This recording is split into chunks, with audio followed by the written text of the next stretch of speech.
Everything collapsed into pure Thanksgiving horror the moment 50 people realized none of our toilets worked, and when the men sprinted into the backyard with flashlights, they stepped into warm, mushy grass and discovered the truth. Our septic tank had exploded, and half the church was about to use our backyard as an emergency bathroom. Don't forget we're a growing family. Support us with a simple subscribe so we can keep creating powerful stories for you. We had only been living in the new state for a few months, still strangers in a place where everyone else already seemed to know each other. My family wanted to build connections, especially through our church community. So they did what well-meaning Southern families do. They invited practically everyone. A Thanksgiving potluck, a dessert gathering, a come-on-by-anytime open house. The kind of event where the guest list wasn't a number, it was whoever heard about it. And that's exactly what happened. People came, and kept coming.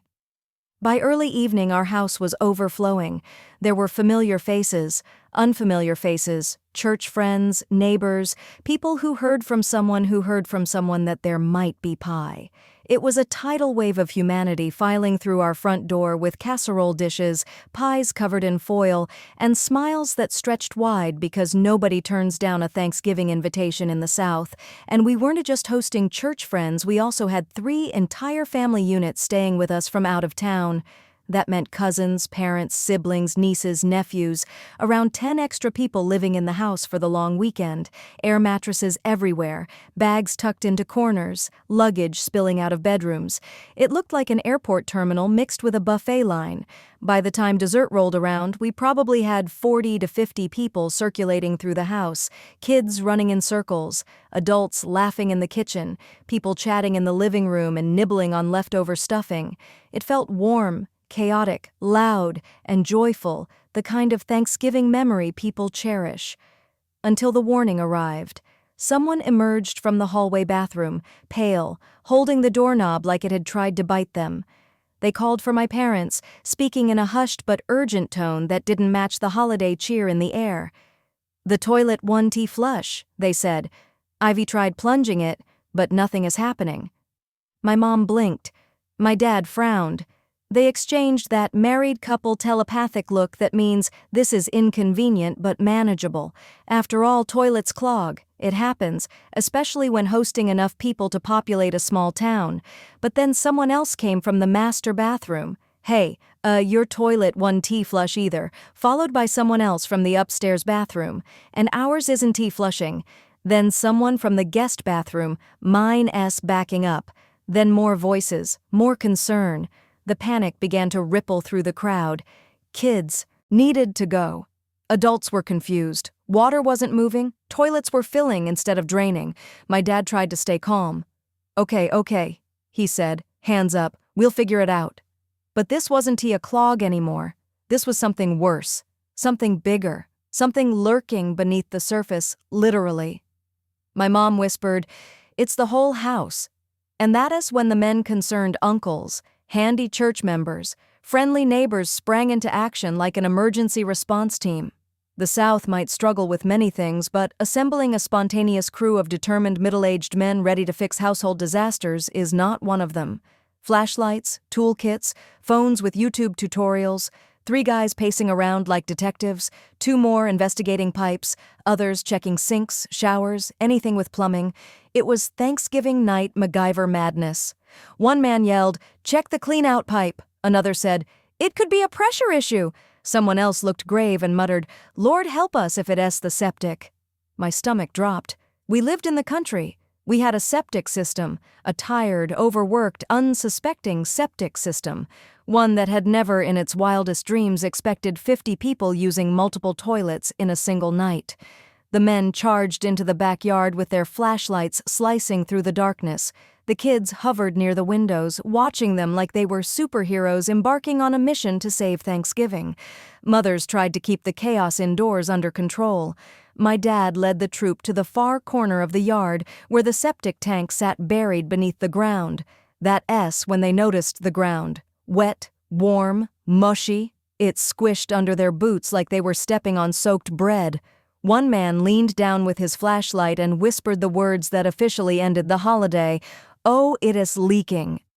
But leaking wasn't the right word. The septic tank had exploded, not like a Hollywood fireball, not like an actual detonation, but in the worst, most Thanksgiving-destroying way possible. It had overflowed, ruptured, and was now bleeding its contents into the soil. Quietly, aggressively, relentlessly, 50 people, one septic tank, 10 bathrooms worth of holiday excitement pressing against its limits. It never stood a chance. Someone stepped back and almost lost their shoe in the mud. Another man turned green when the smell hit him. Someone else gagged. Flashlights trembled. The men stood in a circle of horror, staring at each other like survivors of a battlefield.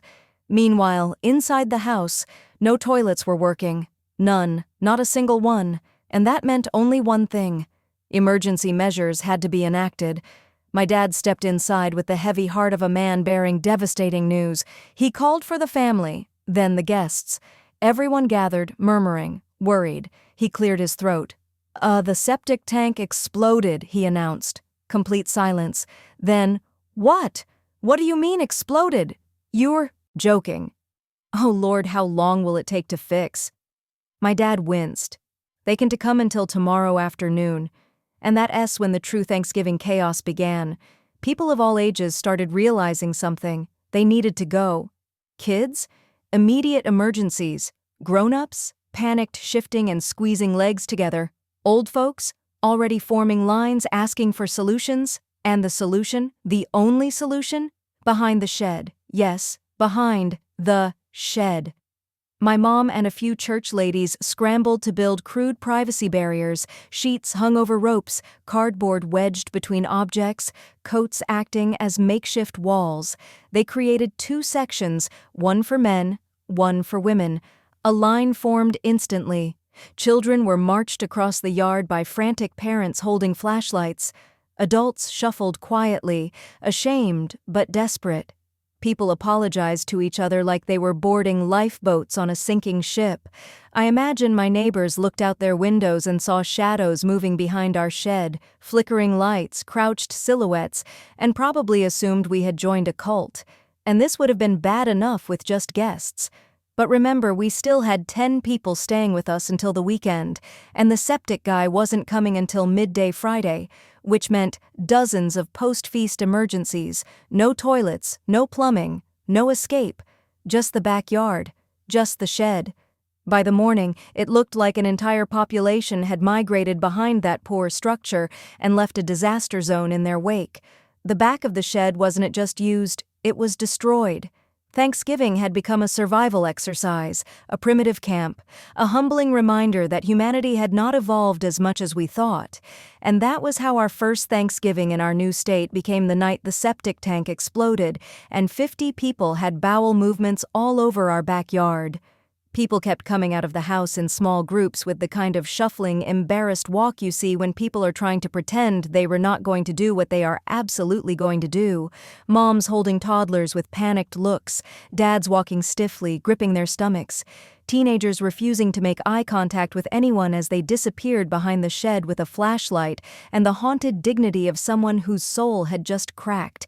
Kids especially added a layer of chaos. They didn't want to wait their turn. They didn't understand why they couldn't use the indoor toilet. Some of them didn't even make it to the shed, leading to tiny disasters scattered across the lawn that only a true Thanksgiving nightmare could produce. Parents were quietly losing their minds, dealing with crying toddlers, holding jackets over their heads like privacy screens, whispering prayers, and muttering curses about whoever ate the bean casserole. And of course, the adults began developing 2 kinds of expressions. The face of a person who has already gone behind the shed. Pale, traumatized, 1,000-yard stare. The face of a person who knows they will have to go soon. Sweaty, anxious, mortally offended by their own biology. My parents tried so hard to keep things courteous. My mother kept offering apologies like she personally caused the explosion. My father kept trying to help direct people, but nothing prepares a man for shepherding dozens of guests toward a makeshift outdoor restroom behind a shed that had never asked for such responsibility.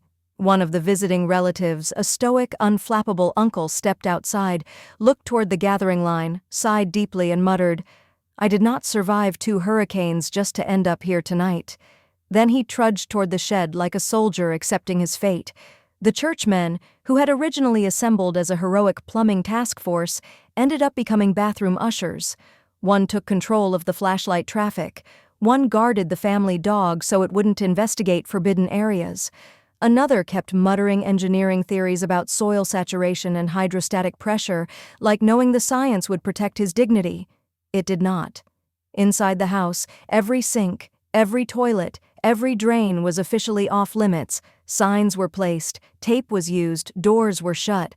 People still tried to sneak in, only to have other guests hiss at them like prison guards catching an escape attempt. Because using a toilet during a septic explosion was not just a mistake, it was a betrayal. The kids, meanwhile, were having the time of their lives, running around the crowded house, sneaking cookies from dessert plates, laughing at adults who looked like they were doing the potty dance in slow motion. One kid declared it the best Thanksgiving ever because everyone's camping in the backyard. That kid had no idea. As the night wore on, the backyard became a dimly lit procession of shame and necessity. People walked toward the shed silently, clutching their coats around them. They returned to the house with hollow expressions, whispering nothing, their souls slightly lighter, and their dignity significantly more damaged. And the worst part? No one left. For reasons still beyond human comprehension, guests stayed far later than expected. Maybe they felt bad leaving in the middle of a crisis. Maybe they were trying to act polite. Maybe they just wanted more pie. But it was nearly midnight before the final non-family guest finally waved goodnight and tiptoed across the yard like someone trying to leave the scene of a crime unnoticed. But even with most guests gone, the real nightmare had just begun. Because remember, we had 10 people staying with us for the entire weekend. 10 extra bladders, 10 extra digestive systems, 10 people who had enjoyed an enormous Thanksgiving meal and would soon be dealing with the consequences. The septic repair crew was not coming until Friday midday. That meant almost 24 hours with absolutely no working plumbing. And if you've ever spent Thanksgiving weekend with extended family, you know how dangerous that combination is. By Friday morning, the backyard looked like the aftermath of a biblical plague. The grass was trampled, the leaves were disturbed, the shed looked like it had been used as the emergency bathroom for an entire circus troupe. Every family member had their own story, every one of them unrepeatable in polite company. At breakfast, everyone sat quietly, eating cereal like shell-shocked soldiers recovering from war. No one looked at each other. No one made eye contact. The silence held the weight of 1,000 unspoken experiences. My mother placed napkins on the table with the slow, careful movements of someone tending to the wounded. My father sat stiffly, staring into his coffee like it could tell him where he went wrong in life. Then, at long last, the septic repair truck rolled into the driveway. Angels sang, birds chirped, the sun felt brighter, even the family dog wagged his tail. The repair guys stepped out, took one look at the backyard and said nothing. Their silence said everything. They worked for hours, digging, clearing, pumping, repairing the broken system that had betrayed us so violently. As they labored, the entire household stood around observing the scene like villagers watching a sacred ritual, hoping the curse would be lifted. Finally, blessedly, they announced, "You're good to go." My family wept, not visibly, but in spirit. Toilets flushed again. Water flowed again, civilization returned, but the psychological damage, permanent. Even years later, that Thanksgiving is spoken of in hushed tones, not because it was shameful, not because it was embarrassing, but because it was legendary. Because nothing bonds people quite like a catastrophic plumbing failure forcing 50 guests to relieve themselves behind a shed in the cold Thanksgiving night. And that was how our attempt to make new church friends became the Thanksgiving when the septic tank exploded, the backyard turned into a survival zone, and the shed became temporary facilities for half the county. When the septic tank technicians finally restored order to the plumbing system, relief washed through our household like a warm tide. But even though the toilets were working again, the psychological repercussions of the previous night lingered in the air, thick and unforgettable. The family members staying with us gathered in the living room afterward, wrapped in blankets, sipping coffee or tea as if they were survivors recounting the aftermath of a natural disaster. No one wanted to be the first to speak. No one dared mention the shed, the mud, the flashlight lines, or the horrifying quiet of a backyard filled with desperate footsteps and hushed prayers. Everyone simply stared into their cups, traumatized but united. But slowly, inevitably, one by one, the stories began to surface. It started with one of the uncles who cleared his throat and said, "I owe someone an apology. I stepped in something back there that I don't think came from the ground." The adults groaned. The kids cackled. Then came the cousins, each with their own version of what happened behind that shed. One cousin spoke of slipping on wet leaves while balancing over a patch of soggy soil. Another confessed that he refused to go outside and tried using the sink instead, which caused an argument so dramatic that people still reference it in family group chats. Every story triggered new waves of laughter, horror, and relieved disbelief. What had been mortifying in the moment had now transitioned into legendary family comedy material. Once the conversation barrier broke, more people joined in with their stories. One aunt admitted she brought an umbrella back there like it would provide privacy. One kid revealed he had used the wrong side of the sheet barrier and witnessed someone else doing their business. One man confessed that, in the chaos, he had tried to use a bucket inside the garage before being caught and redirected by one of the church elders. The more people shared, the more the heaviness began to lift. The fear of judgment dissolved, replaced by a strange camaraderie that only shared embarrassment can create. But Friday morning was only the beginning. The rest of the weekend still had to be lived out, and despite the relief of working toilets, the memory of the calamity shadowed every interaction. Every time someone flushed a toilet, the entire room held a collective breath. Every gurgle in the pipes made people freeze. At one point, a toddler flushed a handful of crayons, and the entire household erupted in mass panic until they realized the water still drained normally. My mother snapped at the child, then apologized, then hugged them like someone who had just watched their life flash before their eyes.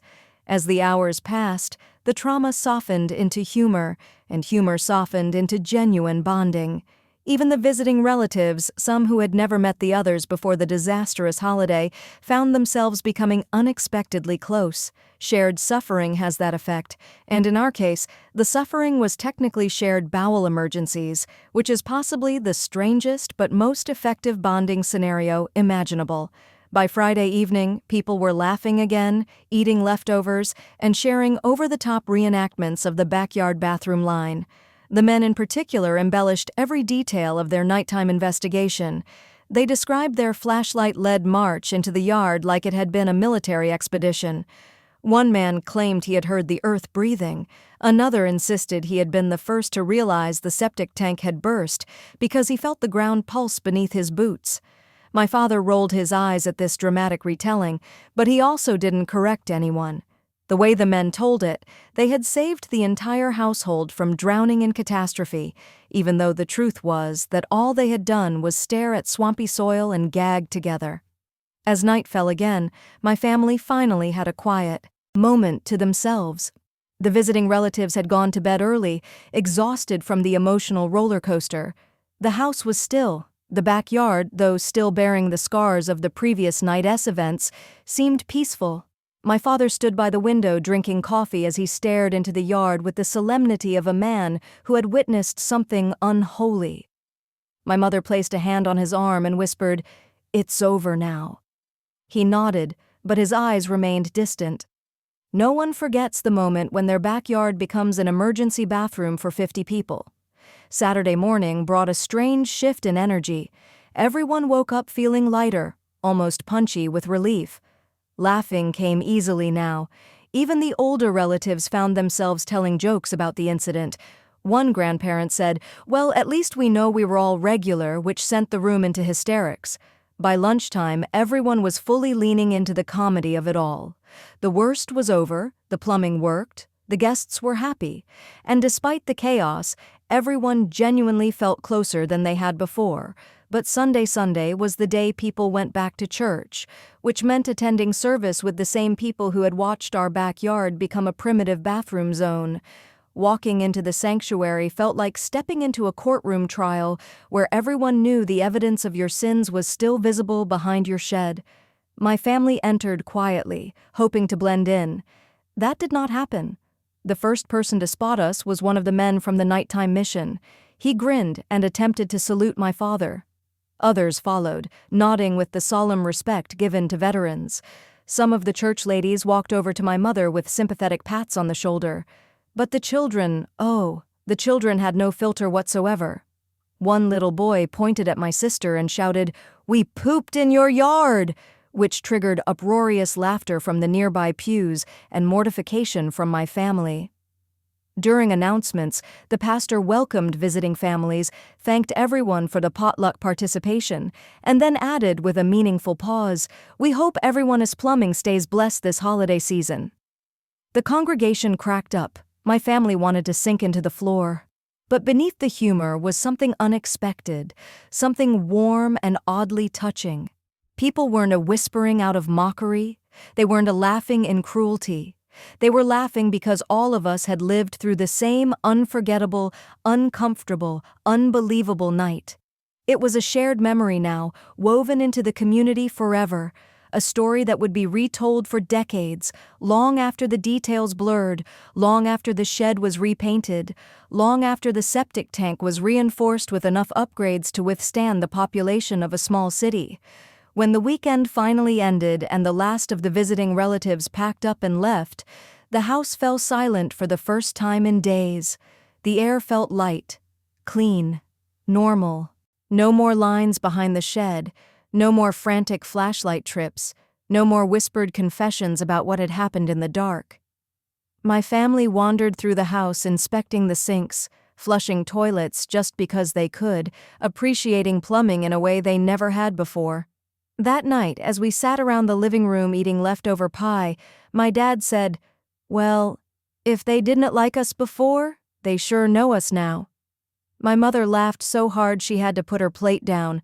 My sister nodded sagely and said, "At least we made an impression." And I realized she was right. In the strangest way possible, the disaster had accomplished exactly what my parents had hoped.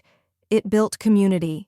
Not the polite surface-level kind, the deep, unforgettable kind that comes from surviving something utterly ridiculous together. And so that became the story of our first Thanksgiving in our new state, the night 50 people flooded our home, the septic tank exploded beneath the yard, kids and adults alike lined up behind a shed in the moonlight, and the entire community bonded through chaos, catastrophe, and an unforgettable eruption of plumbing failure. It was messy. It was horrifying. It was hilarious. And it was ours.